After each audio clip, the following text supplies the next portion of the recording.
Yo, what is going on, guys? We are back today for another video. So now that I have 100% completed, explored, opened all the rewards from Wheel of Fate, I'm going to give you guys my full honest feedback on what I think about the content as a whole, as its impact on the community, and how I see it aging going forward in the contest. So first things first, it was a very fumbled, tragic release because of the whole Human Torch fiasco. That's the biggest thing for me. Like, the moment the content dropped, it immediately put a bad taste in the community's mouth. Because a lot of us got baited from the stream saying 12 champions, 12 defenders in the selector, and then in reality, there's only 10 champions in the selector. And of course, Human Torch is not in there. He is only going to be for money for the upcoming July sales. So, that right out the gate, I think just kind of tainted this entire piece of content. For me, at least, and for a lot of others, which sucks. So yeah, I just wanted to mention that. But alright, let's move past that. Focus on the content itself. So just to give you guys an idea of what the content costed me, if we take a look at my revive stash right now, it's dwindled, man. My revive stash has certainly dwindled. I think I only used these level 2 revives. I had an abundance in the overflow before the content came out. So for the first quest, I found the first quest to absolutely be by far the easiest for me, which is weird. I don't think I've heard anyone else say that. And it was like I did it on day 1 too. Maybe I was just playing extra good day 1 because I was live and I don't know, the pressure was on, I don't know. But I only used 2 revives for the first run. So that first run was really good, man. I was really proud of that first run. Now, when I came back, I tried to do the second quest before my camping trip, but then the game went down as I started streaming. So that was fun. So I had to postpone that till after the weekend. So I did quest 2 after coming back, and quest 2 was by far the most difficult. Not even close. Like, just if I look at the revives I used, 2 revives in quest 1, that was about 10x'd in quest 2. I used I think it was like 22 or 23 revives in quest 2. Like two revives quest 1, 20 plus in quest 2. So quest 2 was by far the hardest and the worst one for me. I just found the options to be terrible compared to quest 1. Enchantress here, my best option was Hulk. Hulk was alright, but he took a couple of revives. Onslaught soloed her for me in 2 minutes. That was one of my favorite fights. This Bullseye, oh my god, this Bullseye, I gave way more deaths to him than I should have. But with Dazzler, man, the first run took off 50%, and then I think I used like 5 more revives to get the other 50% down. It was a little rough. Yeah, and if you didn't have Dazzler for this, oh my, I've seen some people try to use Havoc. That sounds brutal. And if you don't have Sinister, in the first one. And then I found this Spiral to just be terrible. I tried to use Luke Cage, which I should not have done. I think Bullseye was an option. I should have tried Bullseye instead. I heard some people soloed with him. But no, I tried Luke Cage, and that was god-awful. That was like 5+ revives on her. And then Dust was pretty terrible too. And Dust just gives a lot of issues to people on their phones with either lag or some types of issues. So, like, why did Kabam even have to put Dust in here in the first place? If it's known that she's causing device issues. I don't think I really had too many, well, at least when I was going through. But I think on the second run I ended up using Phoenix when I should have used NTW. And again, there's a few revives. And then Thanos, though. Thanos was actually fun with Beta Ray build. My Beta Ray build is rank 3. And the first run I took off like 50%. So that one was fun. But yeah, I'd say quest 2 was certainly the hardest one. And that's just for me, for my roster. My roster is pretty damn good. I've been playing this game for a long time. My roster is quite deep. I have a lot of roster depth. So, you know, my account is sort of already built and prepared for these exact types of challenges.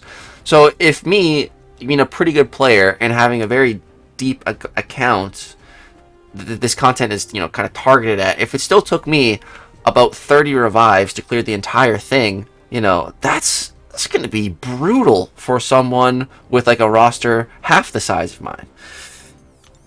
And, you know, I don't think there's a problem with content being that difficult or that demanding of roster if it's worth it. You know, if the juice is worth the squeeze, then sure, you know, sure, that's fine. But that's the biggest problem with this content. It is absolutely not worth the rewards. So Kabam's whole, you know, slogan for this content was aspirational Everest content. This is the type of content that you build towards, that you aspire to try to complete, that you build up your roster through the rest of the game to then eventually be ready and have aspired to this level. That's the whole way Kabam pitched this content. Okay, if there's content that you want to aspire to, then the rewards should be inspiring.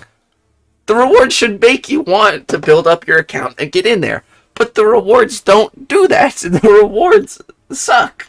So Quest, and like one of the biggest issues with the rewards here as well is the distribution of said rewards. So again, Quest 1, 2 revives. Terrible rewards. Like, what is this? 5,000 shards of each one tier 4 catalyst, a couple like what? This is garbage. None of these things individually can do anything for you. You need 15 additional 1,000 Titan shards. You need 10,000 more 7-star shards. You need at least 2 more of these catalysts. You need a bunch of other catalysts with these. Like, what is this? You can't even do anything with just the rewards here. This is so incomplete. And then Quest 2, like I said, easily for me, the hardest quest by a lot. I've heard a lot of people say they think Quest 3 is the easiest, right? But I think most people can agree Quest 2 was one of the biggest challenges, especially for my account, my roster. And again, my roster's pretty deep, so roster's not an issue at all for me. And I still, biggest struggle with Quest 2. But, you know, here, we got some decent rewards. A 7-star Nexus, a Titan, Crystal, and some more Awakening Gem Shards, a Tier 7, and then some more cat. Like, this is alright. You know, this is decent. I'll tell you guys what I think the rewards should have been in a second. But, you know, then we get to Quest 3. Now, here's where it's supposed to be the bulk of the rewards are. And, sure, there's a nice amount of rewards in here, but, like, still, this is it. Like, 5 rewards at the end here.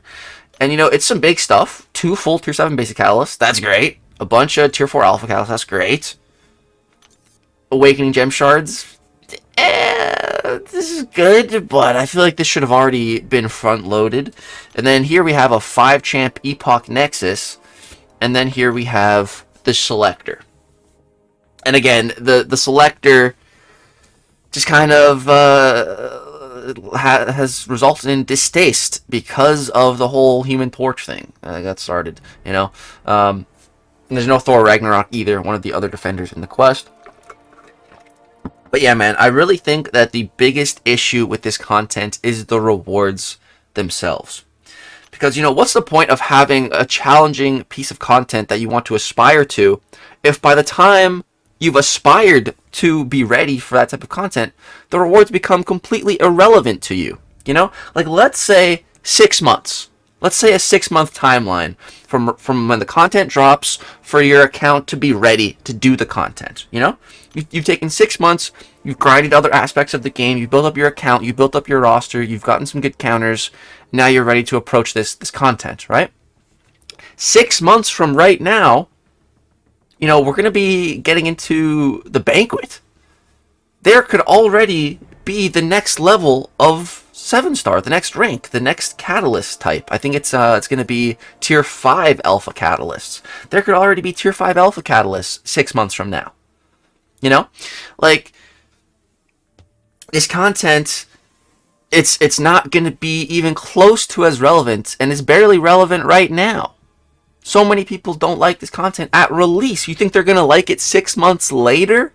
No, absolutely not. The rewards just don't have, I mean, they have this selector, you know, which is cool if you don't have one of these champions, but a lot of people already do have these champions, and I think all of them are in the basic pool now. So if you don't have them now, there's a great chance that in 6 months you will have them, you know, if you just keep opening up your 7-star crystals.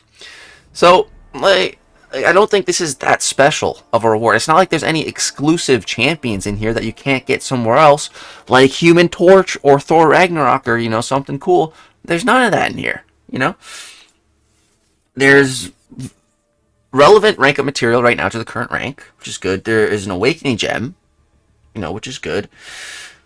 But it's so easy to get screwed over on Awakening Gems. I know multiple people with like 3 skill gems. Like, it's so annoying. So, yeah, let's compare this content to some other endgame content, the rewards wise, and I'll tell you why I think the other content, you know, has a better shelf life. And what I mean by shelf life is, you know, I feel like this is the exact type of content that a vast majority of the player base is just gonna put up on the shelf, and it's gonna collect dust. It's just gonna collect dust, and it's never gonna get touched. It's never gonna get brought down from the shelf. It's just gonna stay there. Then let's compare that to some other content. Let's say like Necropolis. You know, Necropolis is old. It's a couple years old now, but it's still relevant. Why? There is an exclusive champion in here, Maestro. That definitely helps. You know, there's a base pool selector, which is cool. You know, again, a great chance you just get police champs from the basic, but if there's one you're missing, that's cool. Straight up Titan Crystal, 2 to 3 gem.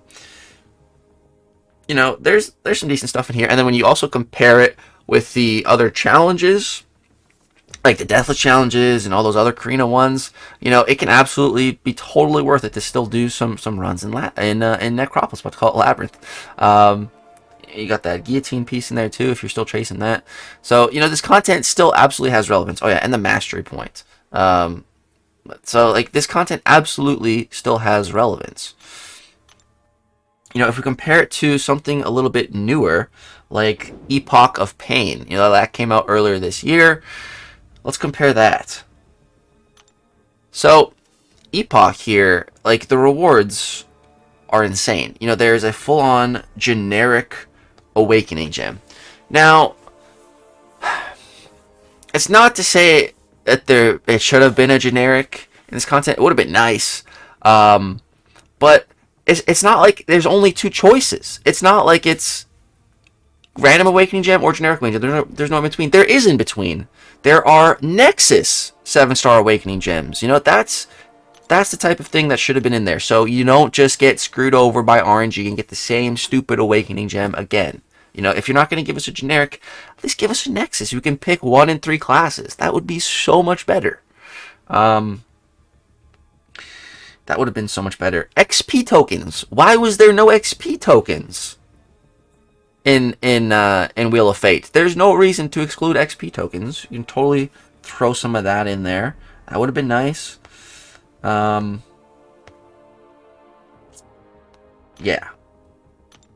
So let me kind of tell you guys what I would do if I was, you know, designing the rewards for this type of quest. So in quest 1, it would be a lot more rewarding. Absolutely, because, you know, just getting someone into the content, completing the first quest, that's the biggest first step. You know, just getting into the content, taking that first step. You want to really reward that big first step.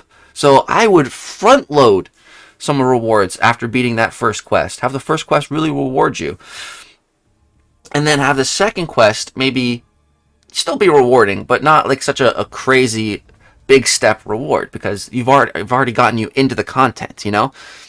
Have the first quest have a nice amount of rewards, second quest, and then the third quest for 100%, that's like, yeah, then you're balling. So, I would have absolutely made this a full Titan Crystal. Boom.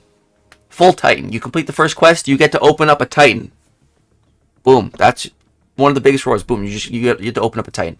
Then throw in 2 to 3 rank up gem. Maybe a Nexus Crystal, so it's not a generic, but like you get a choice between 3 different classes. Instead of this Catalyst and this here, just throw in 2 to 3 rank up gem Nexus Crystal. Boom, there you go. That covers the Catalyst, get you a nice rank up. And then this just either be like a full 7-star or a 7-star Nexus, just boom, right there. So that's what I would have absolutely had, like bare minimum for Quest 1. You know, so you get a new champ to rank 3, you get a Titan Crystal, and a basic Crystal. You know, something to open, something to reward you for your work in Quest 1. Alright, then we move on to Quest 2. So here, it depends if I'd want to give out 2 Awakening Gems or just 1. So if I'm giving out 2 Awakening Gems, maybe I'd have half the shards in the Quest 1 and the other half in Quest 2. And then maybe have like a generic gem for 100% or something. Or just save the Awakening Gem for the end and again, make it like a Nexus Awakening Gem. Depends what my reward budget would be.